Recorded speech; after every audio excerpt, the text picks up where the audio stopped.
A 72-year-old elderly woman stepped into the first-class cabin with her ticket in hand, but instead of receiving respect, she was humiliated and sent down to economy class, simply because of the color of her skin.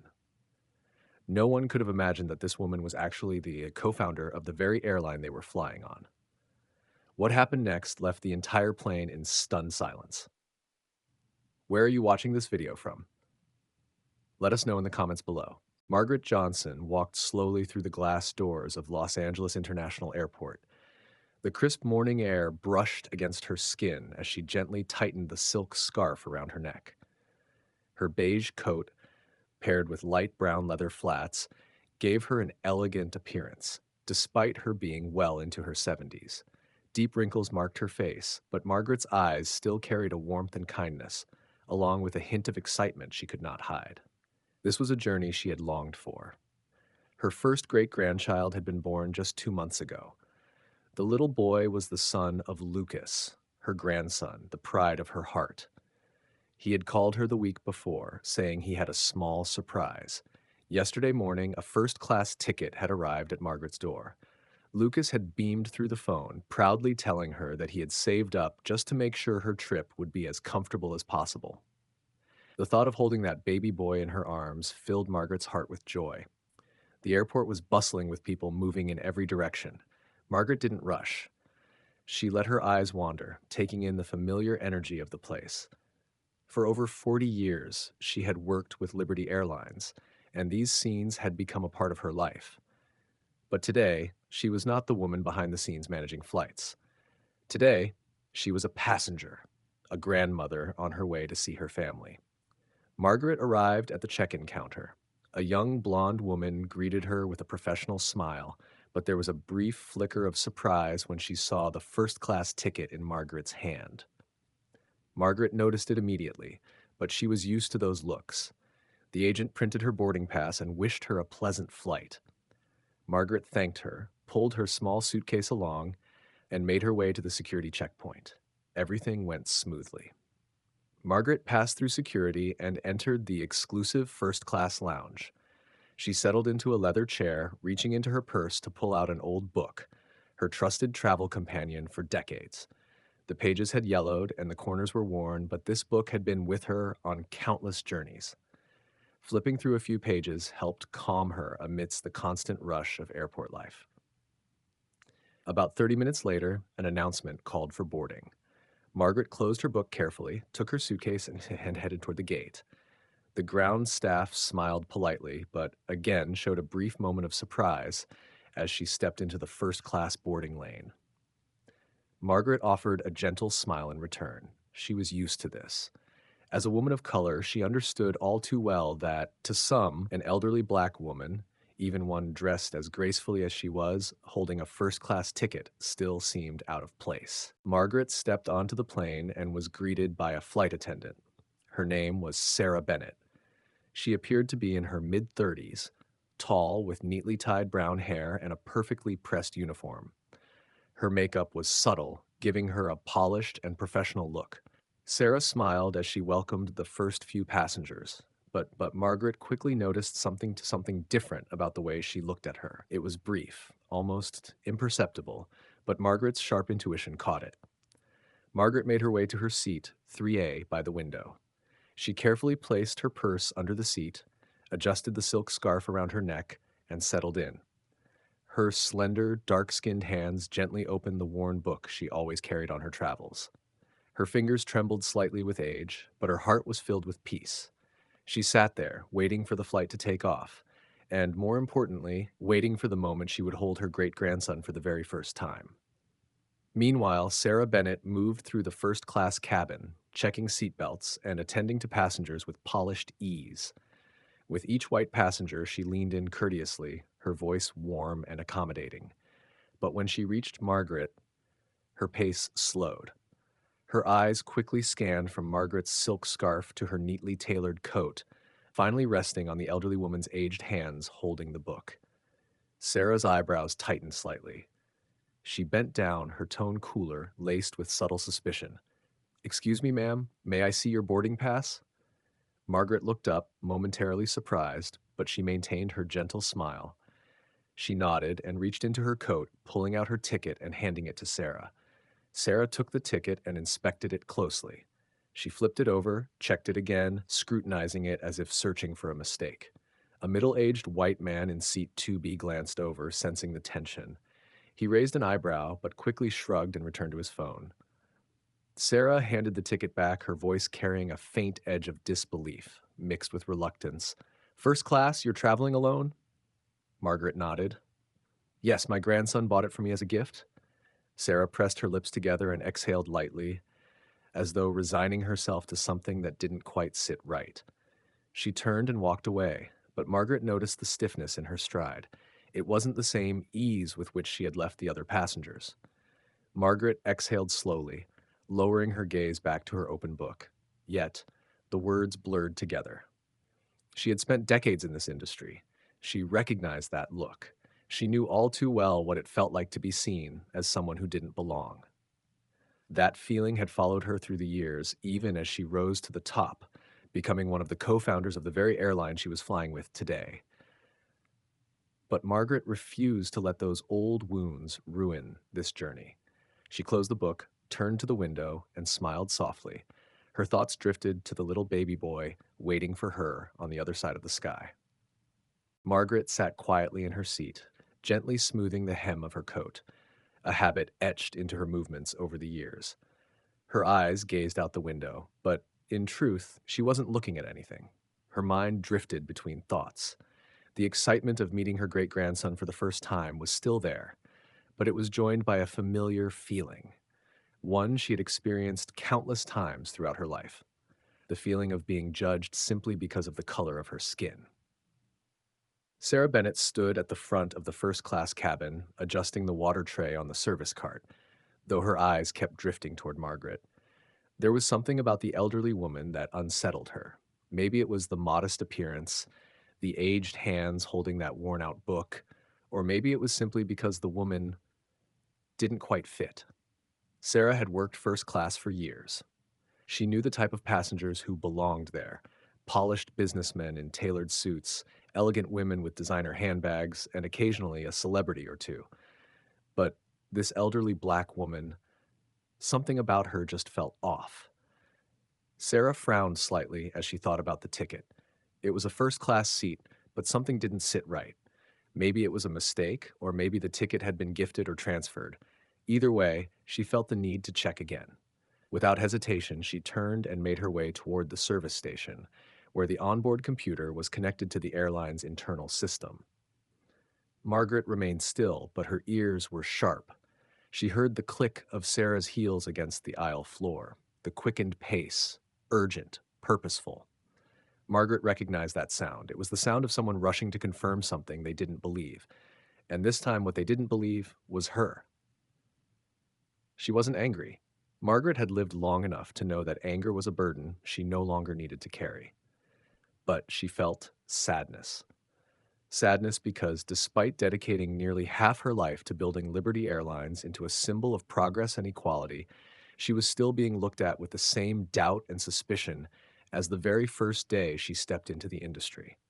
Her achievements, her legacy, none of it mattered to people like Sarah. All they saw was an elderly black woman occupying a seat they thought she didn't deserve.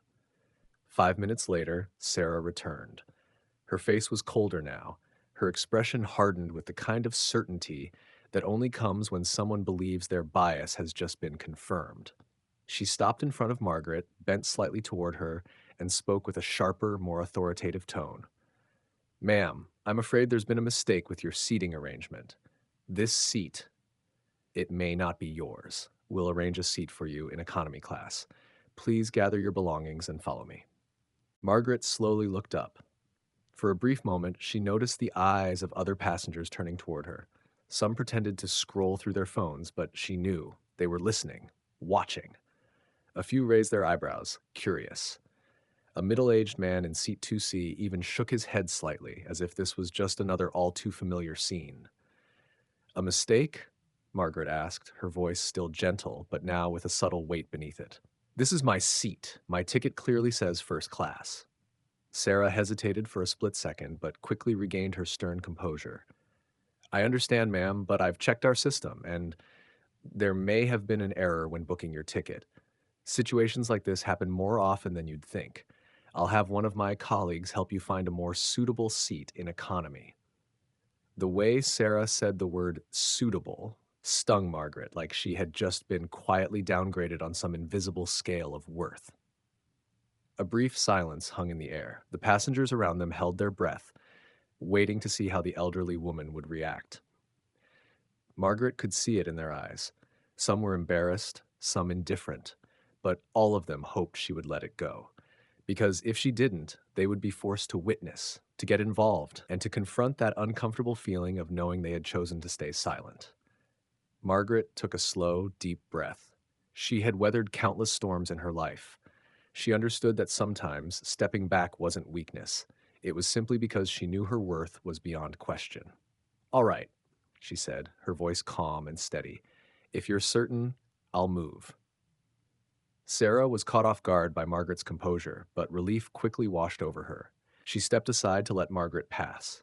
The elderly woman gently closed her worn book and placed it back into her purse. Her hands trembled slightly as she pulled her small suitcase from the overhead compartment, not from fatigue or age, but from the weight of those eyes watching her. That quiet humiliation seeped into her bones. As Margaret made her way down the aisle, passing each row of seats, the passengers averted their gazes. Some buried their heads in their phones, others stared out the windows. None of them wanted to meet her eyes. No one wanted to be the person to stand up and say, "This isn't right." Sarah stood at the front, watching. She felt relieved, as though she had just dealt with an inconvenience.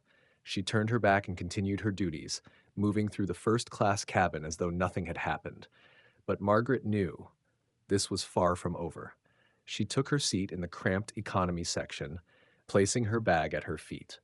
She pulled out her phone, her fingers moving slowly across the screen as she typed a message to Lucas. "There was a bit of an issue on the flight. They told me I couldn't sit in first class. I'm okay, but I thought you should know." After hitting send, Margaret leaned her head back against the seat and closed her eyes. There was no anger inside her, just sadness. Sadness because she knew that no matter who she was, no matter what she had built, a different skin color was still all it took for someone to believe she didn't belong. Margaret opened her eyes and looked out the window. The plane began to taxi down the runway. She let out a quiet sigh. "There's still such a long way to go," she thought to herself. The plane began to taxi slowly along the runway.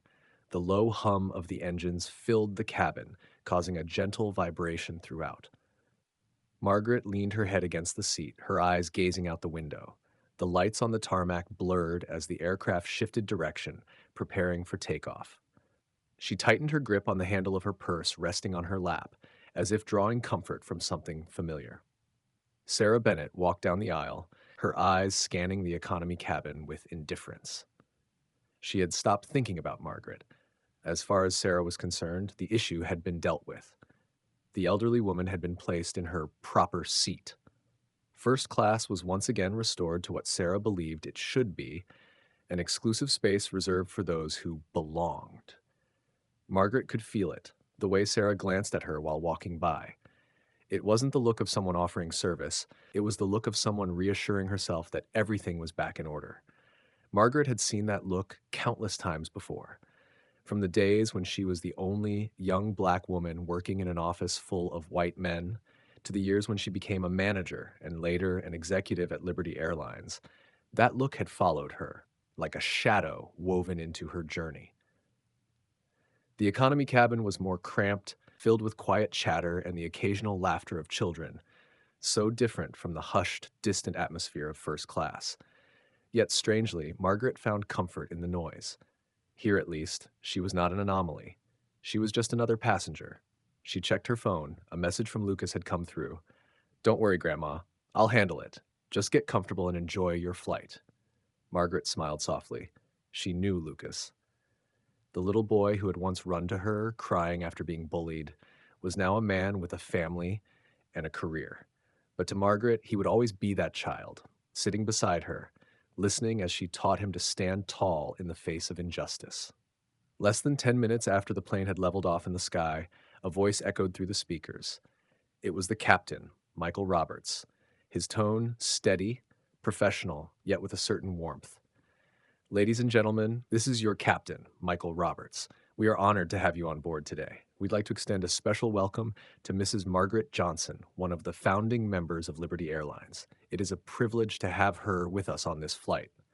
We wish her and all of you a very pleasant journey. The economy cabin fell silent. Margaret looked up, noticing the passengers around her turning toward her in surprise. A middle-aged woman sitting beside her leaned over, eyes wide with curiosity. You helped found the airline? Margaret smiled gently. Yes, a long time ago. The murmurs started to ripple through the cabin. A few passengers began to piece it together. The elderly woman sitting quietly in economy class was not just another traveler. She was someone important. She was part of the foundation of the airline they were flying on. But up in first class, Sarah Bennett froze. Her heart pounded in her chest.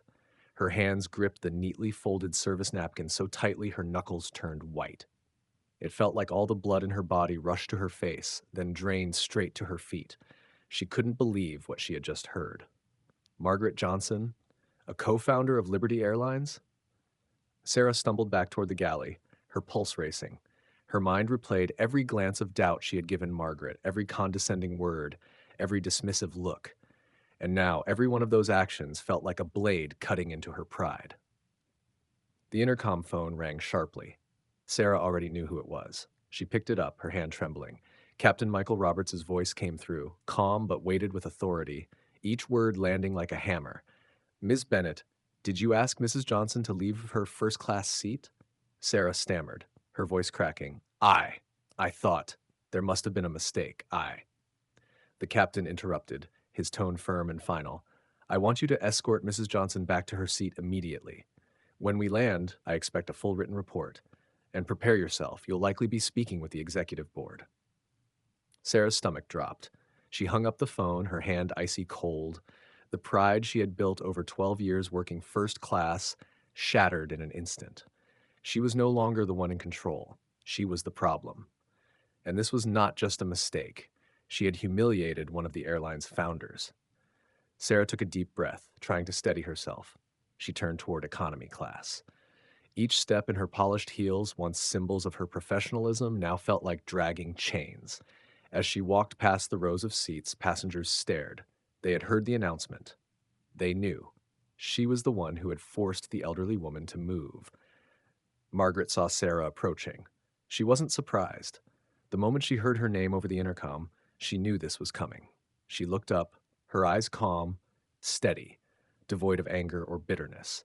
It was a gaze that spoke of experience, of having seen this all before. Sarah lowered her head, her voice a far cry from the cold authority she had wielded earlier.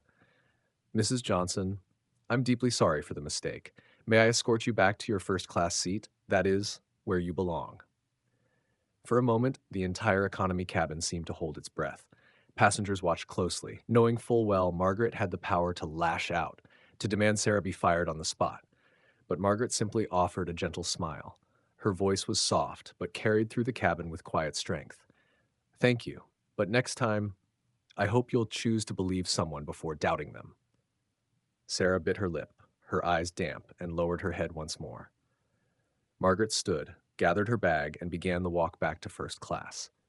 This time, as she passed the rows of seats, the stares were different. There was no more indifference. There was admiration, a touch of guilt, and above all, respect.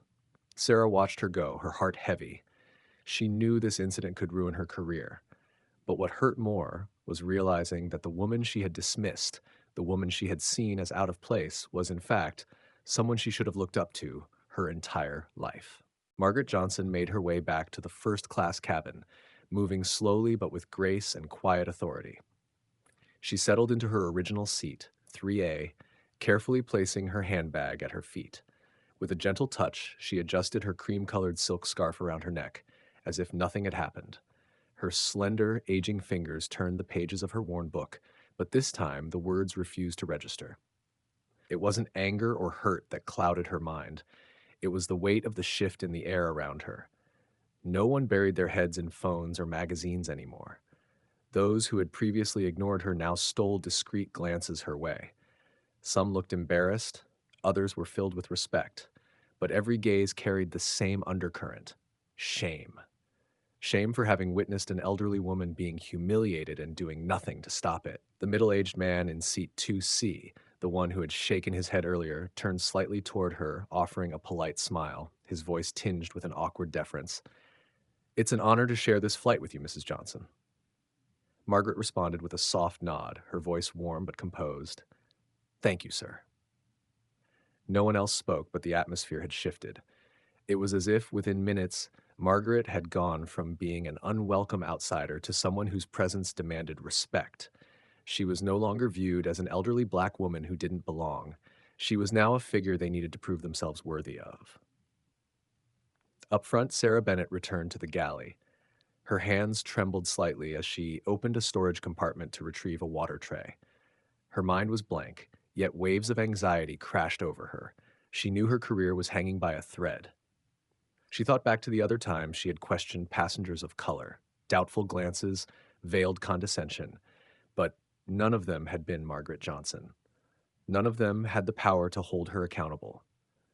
Sarah had always justified her actions as doing her job, keeping first class in order. But now she saw the truth. Somewhere deep inside, she had made an assumption that elderly black women like Margaret did not belong in this world of luxury seats, fine champagne, and tailored suits. Captain Michael Roberts emerged from the cockpit. He walked through the aisle with calm authority before stopping at Margaret's seat. "Mrs. Johnson," he began, his voice sincere and humble, "I wanted to personally offer my deepest apologies for what happened today. We are truly sorry that you experienced anything less than the respect and comfort you deserve." Margaret offered a gentle smile. "I understand, Captain Roberts. Mistakes happen. What matters is that we learn to correct them." The captain gave a slight bow of respect. "You are incredibly gracious. If there's anything I or the crew can do to make this right, please let us know." Margaret gently patted Captain Roberts' hand. "Just get me to my destination safely. That's all I need." Michael exhaled in quiet relief, but his eyes remained firm as he glanced across the cabin toward Sarah Bennett. He said nothing, but Sarah understood the message clearly. You crossed the line, and there will be consequences. The flight continued in an unusual silence. Sarah carried out her duties as normal, but she felt the difference. The passengers in first class no longer saw her as the polished, capable attendant she had been for 12 years. Now they saw her as the woman who had made a grave mistake. Sarah felt their eyes, every glance like a blade cutting through the pride she had built her career upon. Lisa Miller, seated in 4B, had been quietly observing everything. When Margaret returned to her seat, Lisa had wanted to speak up, but she hesitated. She felt ashamed because she, too, had been part of the silence. She had seen the doubt in Sarah's eyes from the start. She had noticed the way Margaret was treated differently, and she had done nothing. She had chosen her own comfort over doing what was right. The more Lisa thought about it, the heavier her heart grew. When Sarah brought a drink to Margaret's seat, Lisa finally gathered the courage to speak. "Mrs. Johnson, I just wanted to say I'm sorry. I saw what happened from the beginning. I should have said something." Margaret turned to Lisa, her eyes soft and kind. She placed her hand gently over Lisa's. "Thank you for saying that. Sometimes life forces us to choose silence to protect ourselves. I understand." Lisa nodded, but guilt still lingered in her chest. Margaret's grace only made her feel smaller. From a distance, Sarah watched the exchange. She heard every word, and she knew there would be no such redemption for her. She couldn't turn back time. She couldn't undo the way she had treated Margaret. All she could do now was wait. Wait for the landing, wait for the report, wait for the meeting with management. And maybe wait for the day she lost the career she had devoted her youth to building. 2 hours later, the plane began its descent. Margaret gazed out the window, watching the city emerge beneath a sky painted in warm hues of sunset. She knew that in just a few short hours, she would hold her great-grandson in her arms. That thought filled her heart, pushing away the remnants of the day's bitterness. Sarah stood at the front of the cabin. Her pulse quickened as the seatbelt sign illuminated. She knew that the ground below was not only their landing site, It was the place where she would finally face the consequences of her actions. First class was silent. Each passenger sat with their own thoughts. Yet, there was one truth that none of them could deny. The elderly woman in seat 3A, draped in an elegant silk scarf, had taught them all an invaluable lesson about dignity, resilience, and the quiet power of grace in the face of injustice. The chime of the cabin announcement sounded, reminding passengers to fasten their seatbelts as the plane prepared to land at Dallas-Fort Worth International Airport. Margaret Johnson gently pulled the strap across her waist, her eyes still gazing out the window. The city was slowly emerging beneath the warm glow of the setting sun. Busy roads, tiny houses, they all blurred together as the plane descended. The view was beautiful, but what Margaret longed for most was the moment she would finally hold her great-grandson in her arms. And yet, the weight in her chest had not fully lifted. She wanted to leave the events of this flight behind, but Margaret knew all too well what had happened to her today was not the first time. And for people who look like her, it would not be the last. She let out a quiet sigh. A lifetime of enduring, skeptical glances, dismissive comments, and subtle shakes of disapproval. Every time she stepped into spaces where others believed she didn't belong.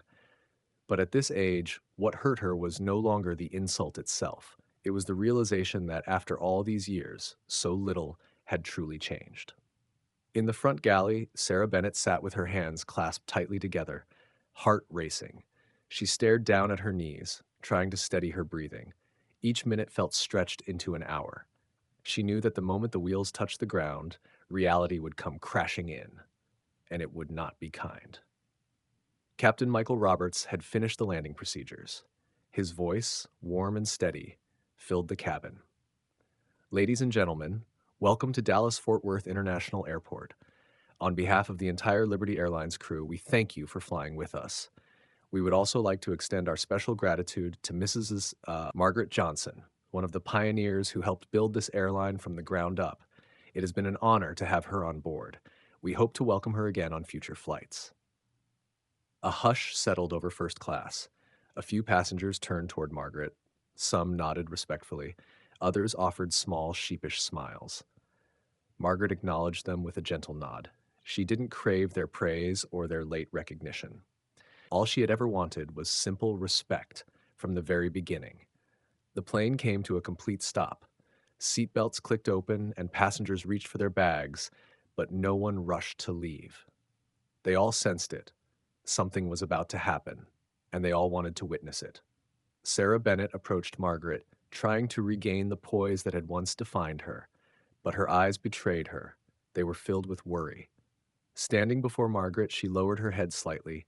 Her voice trembled. Mrs. Johnson, I'm truly sorry for what happened. I was wrong. There's no excuse for how I treated you. I hope you can forgive me. Margaret looked up at Sarah. She saw more than just fear for a lost job. She saw genuine remorse. The elderly woman offered a soft, knowing smile, one shaped by a lifetime of endurance and wisdom. Miss Bennett, I've lived long enough to know that everyone makes mistakes. What truly matters is that we recognize them and learn from them. I forgive you, but I hope that from now on you'll see people with your heart, not through their skin color or appearance. Sarah bowed her head deeply, tears streaming down her cheeks. Margaret's words tore through the armor of pride that Sarah had worn for so many years. Passengers nearby looked on, some visibly moved, others reflecting on their own silence. Lisa Miller, the woman in seat 4B, quietly wiped her eyes. She knew that if there were a next time, she would not remain silent. Margaret rose to her feet, taking hold of her purse. A younger flight attendant quickly stepped forward to retrieve her carry-on from the overhead bin. Margaret offered a gentle thank you before making her way slowly toward the exit. At the aircraft door, Captain Michael Roberts stood alongside Dominic Carter, the CEO of Liberty Airlines. They had been briefed on the incident. Michael extended his hand. Mrs. Johnson, it was an honor to have you aboard today. We deeply regret what happened, and I assure you, it will be handled with the utmost seriousness. Margaret shook his hand firmly. I trust you'll do what's right. Dominic Carter, a tall white man with an air of authority, stepped forward and inclined his head respectfully. Mrs. Johnson, thank you for your patience and grace. Your work laid the foundation for everything Liberty Airlines is today. Margaret smiled. I only did what I believed was right. With that, she walked into the terminal. There, waiting with a beaming smile and a tiny bundle in his arms, was Lucas, her grandson. Margaret opened her arms wide and embraced her great-grandson for the first time. In that moment, every frustration and hurt dissolved. All that remained was the pure joy of family. Sarah Bennett was the last to disembark. She had been asked to stay back for a meeting with management. As she stepped off the plane, her eyes caught Margaret holding the baby, her face glowing with warmth and love. It was the most beautiful image Sarah had seen in all her years working in the skies. Yet it was also a painful reminder that she had once doubted someone like this. Sarah walked away with a heavy heart. She knew that whatever disciplinary action awaited, she had already lost something greater, her belief that she had always stood for fairness and respect. That illusion was shattered, and perhaps that was the price she had to pay. Margaret held the baby close, planting a gentle kiss on his forehead. She glanced up through the large airport window at the sky, watching as another plane ascended into the clouds. The journeys would continue. But she believed after today at least one person had changed, and sometimes that was enough, because the greatest changes often begin with the smallest gestures, like a smile or a simple act of kindness. Margaret Johnson sat in the back seat of the black SUV. The soft leather cushioned her body, but the comfort she felt had little to do with the seat. It came from the peace in her heart. Her tiny great-grandson slept soundly in her arms, his gentle breaths like a faint breeze. Lucas, her grandson, was behind the wheel. Every now and then, he glanced into the rearview mirror, his eyes reflecting both admiration and deep affection for the remarkable woman he called Grandma. Are you tired, Grandma? The drive from the airport is a bit long, Lucas asked, his voice soft. Margaret smiled, her gaze never leaving the sleeping baby in her arms. No, I'm fine. This is all I need to be happy. Lucas nodded, but his face clouded over briefly. He had already heard about what happened on the flight from Dominic Carter.